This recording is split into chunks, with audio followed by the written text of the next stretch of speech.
And I wore my cam shirt. I don't know if you can see. I see it. I see it. I love it. I love that you have the logo. Thank you, Jay. All right, I just pressed record and wanted to welcome everyone to our first CAM chat. Carolina's Aviation Museum is dedicated to sharing more stories about aviation across the Carolinas, and who better to help us than folks with STEM and aviation careers here in our neck of the woods. So today I'm proud to have Jay Potter joining us. Jay is retired from Central Piedmont Community College. I believe you were there for about 15 years. About 15, right? Yeah. Great. As the Dean of CPCC's Harper campus. Correct. And Jay was really responsible for a lot of workforce development programs and oversaw lots of associate of applied science programs. And he's a board member at CAM, but first came to us as a volunteer. So he's got a unique perspective on a lot of the things that we've been doing over the past few years. So welcome, Jay. Thank you for joining me. Well, thank you for having me, and I look forward to speaking with you over the next few minutes. Wonderful. Wonderful. Well, I think it's always interesting to ask people what they wanted to be as a kid when they grew up. So can you tell me a little bit about what you wanted to be when you grew up, when you were a kid, and how that compares to your actual career path? Well, it's kind of interesting. I started out as a kid, and I was somewhat shy and introverted, and I spent a lot of time in my basement of my house playing with model cars and slot cars and things like that. So I really didn't know what I wanted to do until about the mid-60s, when we started to, President Kennedy started the initiative to send a man to the moon. And I got really enthralled with the space program. And I mean, I had pictures of the flights I'd catch every launch. I had a picture of, you know, the lunar excursion module on my wall. You know, I just really loved it. And I decided I wanted to be an astronaut. You know, it's very inspiring. And as I said, and even then I was thinking, I'm an engineer by training, but even then I was thinking kind of in a logical manner. That's probably why I ended up being an engineer. So I thought, what do you need to do to be an astronaut? So I did a little research and I said, oh, you gotta be an engineer, one, and you gotta be a test pilot. Well, let me get the engineering out of the way. So that's why I decided to become an engineer, mechanical engineer. And so when I graduated from high school, I went to college and spent 4 years getting a mechanical engineering degree. Left there, went to work for a company called Westinghouse, which is, you know, used to be a big company in the energy field and still is around, but, you know, not as big as they used to be. And spent some time in the nuclear field, but I still had that desire to really, you know, pursue that dream. And I went ahead and I applied for the space shuttle program, pilot program back, I guess it was 70s. I think it was around 78. And this is one of the mistakes. I've made a lot of mistakes in my life, but this is one of them. I got the application, I looked at it and I said, oh no, they're never gonna take me. I didn't have a mentor to really help push me. And I just looked at that and I said, I'm not gonna even apply. So I self-censored myself. And, but I still had an interest in flying. And I decided to call up the Air Force recruiting and said, hey, you know, what does it take to become a Air Force pilot? I said, well, good, let me talk to you for a little bit. First thing, do you wear glasses? I said, yeah. Well, you can't be a pilot. And I said, you could be a navigator. I said, I don't want to be a navigator, I want to be a pilot. So that kind of went out the window. And then around, must have been like late 79, 78, my colleague came into my office and he said, hey, I'm going down to the airport and getting an intro ride. I want to learn how to fly. And he said, well, you know, you want to come along? And I said, sure, why not? And so I went down there, or I didn't go down, excuse me. The next week he came in, he said, got bad news for you. I can't go. My wife won't let me fly. And I said, that's too bad. I'll let you know how it turns out because I'm going.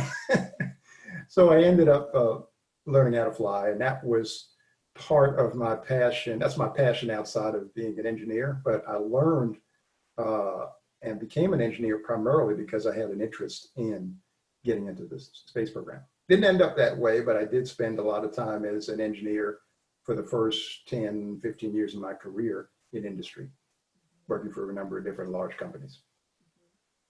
So if that gives you a And little bit it of takes all of those, it takes engineers and all kinds of different roles to make the space shuttle fly. So right. So I ended up working primarily initially in the energy field, and so bounced around a little bit here and there. Had my own business for a while. I've done a lot, and I don't want to go into all the things that I've gotten into because it's really not, some of it's not even relevant to the conversation. But one of the things that I really appreciate about my journey is that I was inspired by something that was done at the national level, something that was really, I thought, profound. And to be honest with you, if you would have told me in 1968 or 72 that we would not be back at the moon or not be exploring the planets, I would have said you're crazy. So I'm disappointed about that. But hey, that's life, and hopefully I'll see another moon mission soon or some other space activity soon. So that's awesome. That's awesome. So you mentioned mentorship and how you wish you would have had more mentorship to encourage you. Do you have some formative moments in your education that you can tell us a little bit about, or some mentors that did help encourage you along the way? Wow, that's a good question, because there are not a lot of mentors that I've had along the way. In fact, the people that I would consider mentors were some of my friends who were all going through the same experience at the same time. Especially when I got to Charlotte. I moved to Charlotte about 40 years ago. And one of the things that I wanted to do was get after my stint in corporate America, I said, I want to get out and feel it on my own business. And one of the businesses I started was an engineering business. And I worked with some other friends who were also engineers, electrical engineers, mechanical engineers. And so we kind of, although none of us really had gone down this road, didn't have, adult parents that had gone down this road, we all kind of helped and supported each other in pushing to achieve our dreams. I remember going back to college, I do remember some professors that were very enthusiastic about me pursuing my education. In fact, some of them wanted me to go immediately get a master's degree. And I said, no, I wanted to go out and work a little bit. I had, I guess though, the biggest thing was basically having people and friends in my life that helped encourage me, and other people that were doing sort of similar things that I was. So I do miss the fact that I did not really have a strong mentor, and I try to encourage people now, especially the kids, that get somebody in their life that can really help them, and help them by just not telling them what to do, because I had a few people telling me what I should do, and I wasn't for that. But exploring opportunities, telling them, hey, here are the options. You don't know what you don't know. So unless someone is able to help you identify and explore the different ideas, the different things you might want to become, or different things that are out there to become, you're really in a vacuum. And that's a problem I think we have these days, because we have a lot of kids these days that, they see entertainers and they see sports figures, and they say, I want to be a basketball player or a football player. I want to be a big star, big music artist. And I know sometimes I'll talk to students, especially ones who want to go on to become basketball players. And I say, well, let me do a little math for you. How many people in the NBA? I say, well, I don't know. I said, well, it's about 12 people on a team, 30 teams.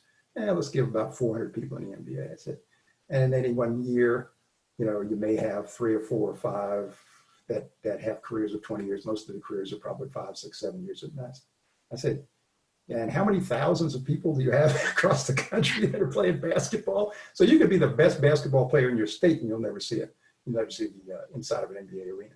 I said it's important to really look at other things. It's not bad to have dreams, but you really have to be able to acknowledge that, maybe some things are realistic, some things aren't, but open your mind to the other opportunities that are out there.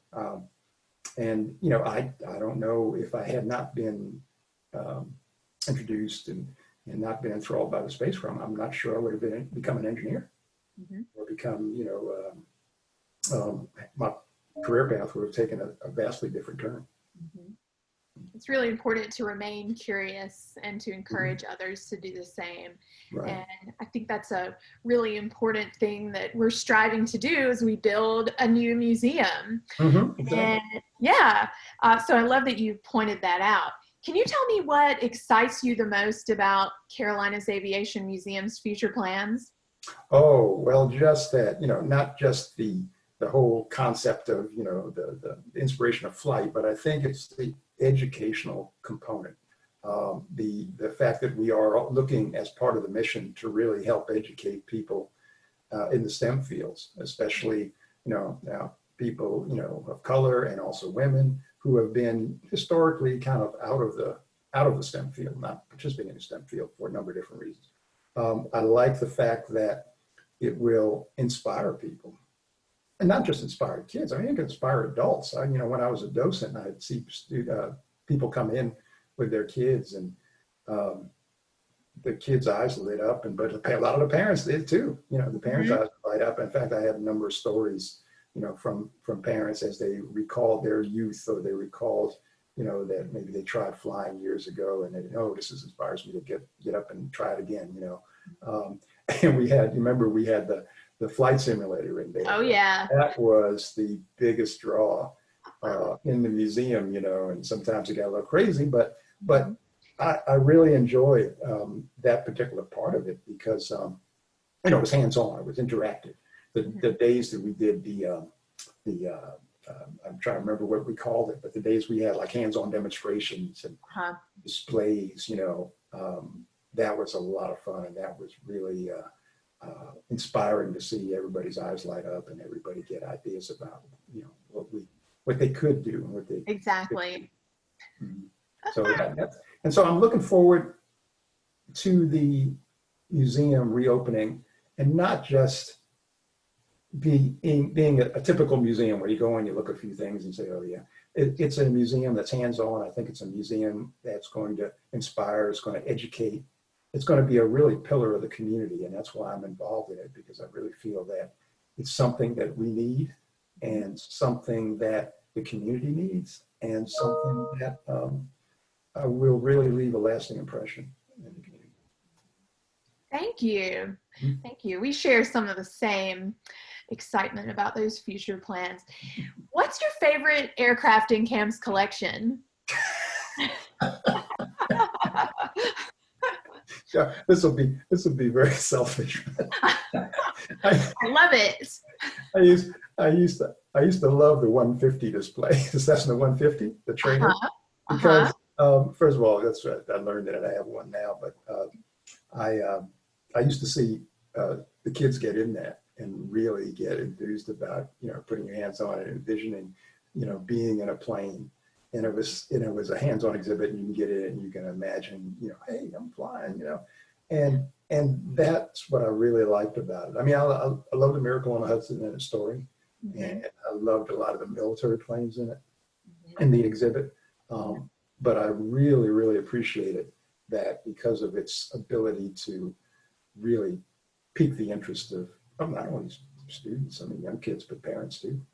Definitely. And as a non-aviator like myself, that Cessna really let me understand the principles of flight, because it's simple and there's not the big complicated looking cockpit of some of the military planes and some of the other cockpit environments.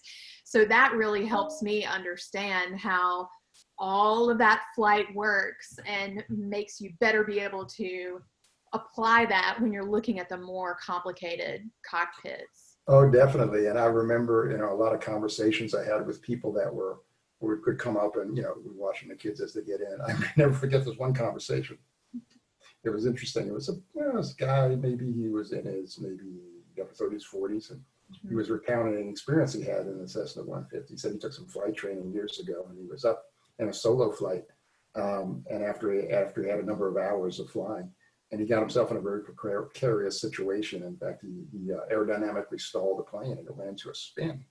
And he had never was taught spin recovery, I think, is what he told me. And he literally thought he was gone. He was gone. And he said at the very last minute, he put his hands up to cover his face, took his hands off the controls, put his hands up to cover his face, and the plane righted itself. and, and his wife was in the background like, yeah, he's really lucky. He's really lucky. Yes. But it was interesting to hear him recount that experience because he still wanted to get back up. He still wanted to go try it again. But I had, a lot of stories like that. People would talk about, their experiences, maybe in the military, good experiences, maybe doing flight training. And they were always opened up a conversation. And that's what I enjoy, was being a docent, just having conversations with people on various different levels. Right. Aviation is relevant to all of us. Right. Everybody's got a story. Mm-hmm. Well, with that in mind, do you remember your very first flight? You talking about as a pilot, training pilot, or as a passenger and as a pilot? I would love to hear both of those stories. Okay, yeah. The first flight in an airplane. I grew up in the New York area, and my parents, we had relatives in the Boston area, so I believe my first flight was on one of those shuttles that used to run between New York and Boston, and I might have been like 9 years old. Got in the plane, and I remember getting in the plane. I don't remember much else about it, but I do know I wasn't scared. But I also don't think that was something that was, hey, I got to be a pilot. I didn't think much of it at the time. Right. But I told you earlier on about the way I ended up learning how to fly, through a friend that couldn't make his intra flight. And I know that flight training, which took place in the late 70s, 78, actually, April 78 to December, was filled with a lot of interesting experiences. And I remember, the first flight. I remember my first solo flight, and almost everybody remember their first solo flight. The instructor never tells you that this is the day you're going to solo. They never tell you that. They fly along and, and do go through the process. And then just suddenly one day they'll tell you to pull the plane over to the side on the taxiway and they get out. They said, "You ready to solo?" and go do it. So I remember that day. So he said, "You ready? And I want you to do 3 takeoff and landings around the pattern." And I was like, "Yeah, finally he's out of this plane. I can do this thing." And so I got up and I circled the pattern and I landed on it. I taxied over to him. He said, "I told you to do 3, not 1. So I was so enthused about the whole idea. I remember night flights. I remember, going on my first cross-country solo flight, which is another big event. And I remember getting my license the day I had to get my license with the examiner, the FAA examiner. I had to fly to another airport. I was in Pittsburgh. I had to fly to another airport about 20 minutes away. So I got to the airport and flew down. I was waiting on an examiner. He had another student. So it was getting late. It was getting maybe 3, 4 o'clock in the afternoon, and it was a winter day. And we jump in the plane. We start taxiing to the runway, and he looks at the flaps, and I look at the flaps, and they're not going up. The flaps are down to check them. You can't take off and fly with the flaps down. So he looks at it and he says, "We can't do this. Why don't you check and see whether they can send another plane over?" So I get out of the plane and I call up the base, and they send another plane over. And now it's getting late. It's starting to get dusk. Not only do I have to pass the exam, but I got to get back. So I go ahead and I get in the plane. I take off. I thought the guy was going to fail me right off the bat. I was so nervous and so upset about what was going on. I didn't even take off straight, and I ran over the runway lights. But I got in the air and I showed him I knew what I was doing, and he got comfortable, and he had me up there for maybe 30 minutes, I guess, because the sun was going down. Get out of the plane. He writes the ticket, says, "You got your license." You did it. I did it, and got back, and I was safe. And that evening, so those are memorable experiences, in my flight training. And I might want to add one other thing, sort of digress a little bit. Everybody wonders, where you get this inspiration from. And I told you where I thought I got the inspiration from, but maybe it was a little bit earlier. My mother passed away, and my brother passed away, and my sister-in-law had some pictures of me when I was an infant in the crib. Oh. And I must have been, I don't know, 3, 4 months old. And over the crib were hanging, what do they call them? A mobile? Mobiles of airplanes. I love it. Nobles of airplanes. And I thought, I wonder if that was implanted in my brain back when I was 3 or 4. Yes. So old I didn't realize it. But you never know where inspirations come from. So. So yeah, but those are some of the experiences that I had when I was training. It was a fun experience. It was, I don't know that I was ever scared, which is a good thing to be. And I've never gotten sick, luckily. Good. Which is a good thing, you know. But it's one of those experiences that I wouldn't give up, you know. Right. Passionate about it. Right. And in respect, maybe it's good that I didn't become a professional pilot, because, you know, being a professional pilot and being a general aviation pilot is a lot different. In fact, you'll find that many professional pilots have their own planes, because when they fly for the commercial airlines, they've really become more than like systems managers, and they have follows their procedures and practices and everything. And the hands-on flying, the flying in complex airspace, it's a little bit easier as you're a commercial pilot, and you've gone through that. When you're a private pilot, you lose some of that actually. And a lot of the private pilots, a lot of the commercial pilots that become private pilots again, have to kind of relearn a lot of the things that they learned when they were training, but forgot about as they were commercial pilots, became commercial pilots. Right, because I guess when you are training for a commercial pilot and doing all those hours to stay current, you're in a simulator, which is. Well, yeah, sometimes, but you're also flying, you know, real planes. But the thing is, you're in a different environment. Like I said, when you're flying for the major airlines, you're not really hand flying the plane. You're basically managing the computer systems, the autopilots, the other systems that essentially fly the plane. You're monitoring to make sure everything's working right. Every so often you might fly the actual plane, but you're probably doing more of the flying during your recurring training in the simulator than you do, you know, obviously flying around, taking training within the actual aircraft. So in that respect, you're right. But it's hard to just kind of enjoy flying when you've got, you know, 100, 200, 300 people in the back of the plane, you know, and their life depends on you're doing things the right way and not making a mistake, you know. Not that you're in your own plane and do things dumb and make mistakes, but you know, at least you're able to get out, look out the window, fly to places you want to fly to. You know, maybe have somebody in the plane, maybe not, enjoying the experience with them. So it's different. Sure. Well, it seems like you are well traveled, Jay Potter. What's your favorite travel destination? Oh my goodness. I don't know if I have a favorite particular destination. I've been very fortunate enough to have seen a lot of different, experienced different countries. And my best experiences are going to other countries. What I really enjoy is seeing people and the different cultures, seeing how people, you know, live. And what I found, and I think everybody, if I could do anything, it would provide everybody, no matter what their economic status in life, an opportunity to visit for a week or two, maybe in a country overseas. Because I think it would have opened people's eyes. A lot of people who never left the United States, you know, feel that, you know, a lot of other parts of the world are backwards, or a lot of other parts of the world, people don't have the same aspirations, hopes, dreams, desires that we do.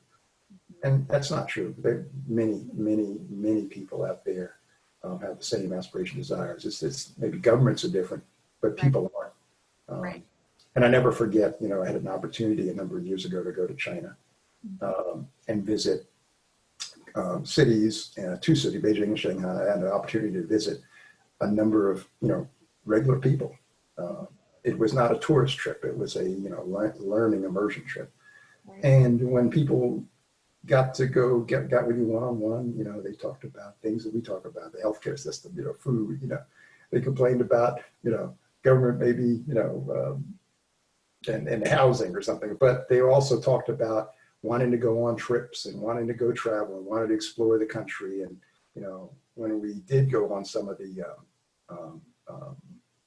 tourist attractions like Great Wall, things like that, you know, there's tons of people, though obviously people of the country that were out there just experiencing it for the first time, you know, many of them. And so I don't have any particular one destination, but I really do enjoy my overseas trips. And I really wish people would do more of that, because I think they would be able to understand, have a little bit better vision of the world. Yes. Absolutely. We're so much more alike than we are different. Oh yeah, yeah, yeah. Yeah, and and technology out there, there's tremendous technology in other countries, and we sometimes think we got the greatest technology, and we don't necessarily when Yes. you see some of these things in other countries, what's going on. So people should really go and open their eyes to what's out there. Well, final question, Jay. What items are always in your carry-on bag? Well, now that's a loaded question. When I'm in my private plane or when I'm going on a trip? See, that's why this is, I guess you could tell me both too, because I thought, yeah, because you are taking your flight bag whenever you're flying your private plane. Mm-hmm. But for flying on a commercial flight, obviously gotta have an umbrella I stash in there because you never know what the conditions are. I tried to carry to travel light, so I try to not really carry a lot, just the essentials, the toiletries, things like that. Gotta have my iPad. Yes. My phone, especially the iPad, especially the phone, because you got that iTranslate app on there, and sometimes as much as I try to learn a little bit of a language when I go to another country, it's tough. And so I'm able to go ahead and kind of figure, because I definitely don't want to be the ugly American who just thinks that everybody ought to speak English. Yes. But yeah, so I have those important things in it, a little bit, a few snacks like nuts.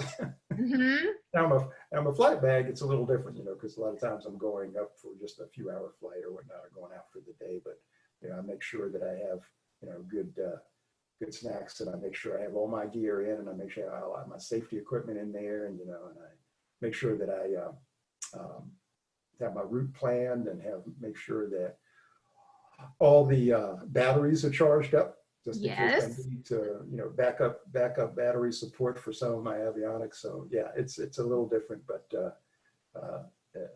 it's fun. It's fun. Yes. Oh, I love it. That sounds like you are what I aspire to be, which is a light packer. I've not mastered that yet, but still trying.